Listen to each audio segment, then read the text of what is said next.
What would you actually reach for at 2 in the morning? Most preppers answer with the most powerful gun they own, and most of them keep that gun upstairs, in a safe, unloaded, behind a lock they have never once opened in the dark. Here's the uncomfortable part. All 3 guns on this list come in under $500 each, but the gun is barely half of what you actually have to buy. And the number 1 pick is the least powerful of the 3. There's a reason for that, and it is not the reason you are expecting. Before anything else, I'm not a lawyer, and firearm law changes at the state line and sometimes at the city line. Buy through a licensed dealer, check your own state's rules first. And if anything I say conflicts with your local law wins. That's not a disclaimer. That's the first item on the list. Number 3, a pump-action 12-gauge. And I want to start by killing the thing everybody says about it. You heard it 100 times. Just rack the slide and they'll run. That sound is all the home defense you need. That is the single most dangerous piece of advice in this entire hobby. It teaches you that noise is a plan. It teaches you that you can win a situation you have not actually prepared for. Nobody who has thought seriously about this for more than 5 minutes believes it. Drop it. So why is the shotgun on the list at all? Money and versatility. That's it. That's the honest answer. A Maverick 88 runs about $230 to $300 new. Used, they turn up between $160 and $250 all day long. And here's the thing most people don't realize. The Maverick is essentially a Mossberg 500 with cheaper trim. Same receiver, same barrel, same action, plastic trigger housing instead of metal, and a crossbolt safety instead of the tang. A Mossberg 500 starts around $350. You're paying an extra 100 and change for a nicer safety. And one gun covers a lot of ground. Birds, small game. Deer with a slug barrel where your state allows it. Home defense. There is no other $200 tool in preparedness that does 4 separate jobs competently. And the versatility isn't only the barrel, it's the shell. Same gun, 3 completely different tools depending on what you feed it. Light birdshot for birds and pests, buckshot for the defensive role, a slug for deer, where your state allows slug hunting. Nothing else in the safe changes jobs that completely for the price of a box of ammunition. But that flexibility comes with homework, and almost nobody does it. Every shotgun patterns differently. What your barrel actually does at 7 yards with your chosen load is a fact about your specific gun, and the only way to learn it is to staple paper up and shoot it. There are men who've owned the same shotgun for 15 years and never once patterned it. They are guessing about the most basic thing their tool does. Now the part nobody wants to say out loud. 12-gauge recoil is real, and it gets more real every year you age. If you're 68 with a bad shoulder, a 12-gauge you flinch through is a worse tool than a 20-gauge you can actually shoot straight. There is no prize for buying the bigger number. A 20-gauge in hands that can run it beats a 12-gauge in hands that can't. If that's you, buy the 20. Nobody in the comments gets a vote. And the weight. Shotgun ammunition is heavy. 25 shells is a brick.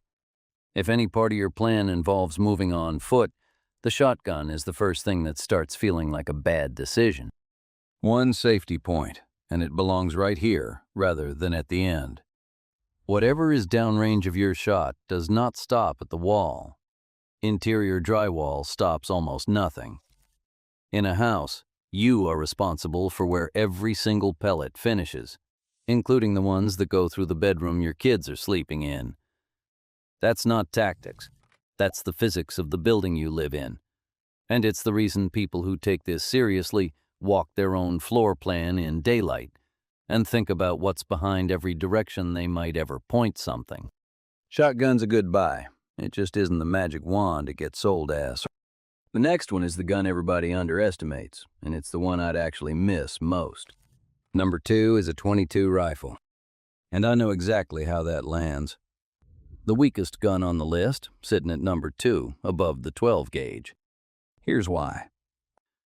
Every other gun you own is for the day you hope never comes. This is the one you'd use on an ordinary Tuesday. Rabbit, squirrel, groundhog in the garden. That's not glamorous, and it is exactly the point. Preparedness that only pays off during a catastrophe isn't preparedness. It's a bet. A .22 earns its shelf space in normal life. A Ruger 1022 runs about $350 new, and used ones sit closer to $300. If that's still too much, the used rack at any shop in the country has bolt-action .22s and older Marlins under $200, and a bolt gun with a clean bore will outlive you. Now the part that actually matters, and it's about money, not the rifle. Ammunition is where preparedness budget quietly dies. Buckshot and centerfire pistol ammo are expensive enough that most people buy one box, put it away, and never fire it again. So they own a gun they have never actually shot. .22 changes that math completely. For what a couple of boxes of buckshot cost you, you can put hundreds of rounds of rimfire downrange. And wait, hundreds of rounds of .22 fits in a coat pocket. Try that with shotgun shells. That's the real argument.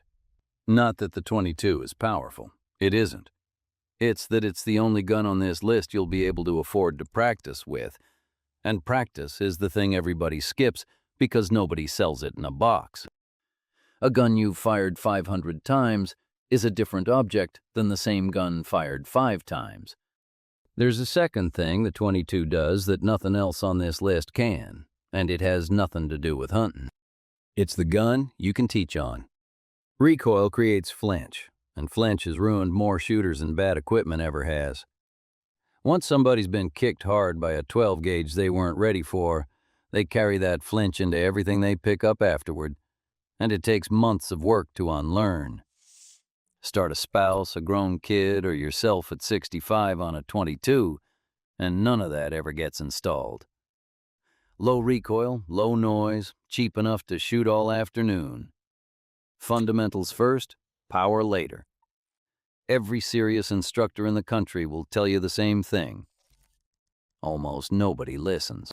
And I'll give you the honest limitation because this is where most channels stop talking. Rimfire ammunition is less reliable than centerfire. Not unreliable, less reliable. You will get the occasional dud, which is fine for a squirrel, and is exactly why the .22 is not your defensive gun. 2 different jobs. Don't let anyone blur them. Which brings us to number 1. And number 1 is the least powerful gun of the 3. Number 1 is a defensive handgun. Less power than the shotgun. Harder to shoot well than the rifle. Number 1, anyway. A shotgun locked in an upstairs safe is furniture at 2 in the morning. It is not a defensive tool. Every long gun on this list has a range and a capability the handgun can't touch. And none of it means anything if the gun isn't with you. The handgun is the only one you can actually have on your person while you're doing something else. Its advantage isn't power, it's presence. That is the entire reason it's number 1. And it's the reason the ranking looks backwards until you think about where you actually are when something happens. The budget end of this market is genuinely good now, and that's new. A Taurus G3C runs around $250 and ships with 3 magazines, which quietly saves you another $60 or $80. A PSA Dagger sits near $300 and takes Glock magazines and Glock parts. A Ruger Security 9 is about $350, and Ruger's warranty service is the best in the business, which matters more than the spec sheet if something ever goes wrong. A $250 pistol today is a better gun than a $500 pistol was 15 years ago. That's not marketing. That's just what happened to manufacturing. And here's where I'd push back on most of what you'll read online about this. The caliber argument that eats the entire internet, 9mm against 40 against 45, matters far less than the thing nobody argues about at all. Whether the gun fits your hand. Can you reach the trigger without shifting your grip? Can you work the slide? That second one isn't a small question. Slide springs are stiff, grip strength drops with age and with arthritis, and there are a lot of men in their 70s who bought a pistol they physically cannot load without a fight. That's a solvable problem. Some models are built specifically with lighter slides, but only if you find out standing in a gun shop instead of at 2 in the morning. Go somewhere you can hold several of them. Rent them if your range does that. The spec sheet is the least important thing on the table. Now the part I care about more than any product recommendation in this video. An unsecured handgun in a house is not a preparedness item. It's a hazard with a serial number. Every year in this country, children find guns that adults were sure were hidden well enough. Hidden is not secured. A drawer is not secured. On top of the wardrobe is not secured. If there are kids in your house or grandkids who visit or anybody going through a hard stretch, the gun lives in a locked box. Full stop. No exceptions. No, but I'm careful. A quick access lockbox costs about $80, and it is not optional equipment. It's part of the purchase. And check your state. Several have storage requirements written into law with real penalties attached, and the rules are not the same from one state to the next. Then training, which is the line item everybody leaves off the budget. A basic defensive handgun course runs $100 to $200 in most of the country. Take it before you need it, not after. Owning a handgun is not a skill, it's a purchase. The skill costs extra, and it's the part that actually keeps you alive.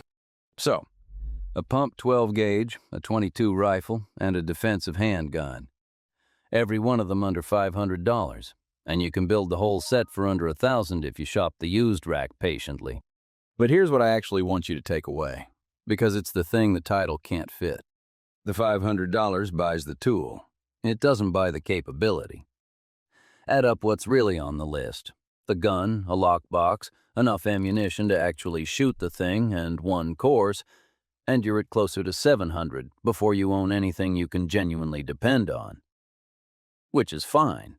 It's just that nobody tells you, and people end up with 3 guns, 1 box of shells, and no training, and they think they're prepared. And I'd rather you bought one of these 3 and did it properly than bought all 3 and did none of it. If the budget only stretches to 1 gun this year, then buy 1. Buy the lockbox, buy the ammunition, take the course, get good with it. Come back for the second one next year. 3 guns you've never fired is a collection. 1 gun you've fired 500 times, stored where you can reach it and locked where nobody else can, is a plan. Now tell me, which of the 3 would you buy first? And which one do you think I got wrong? Comments below. And if you've been shooting for 30 years, jump in, because the guys reading this for the first time need to hear it from more than one of us.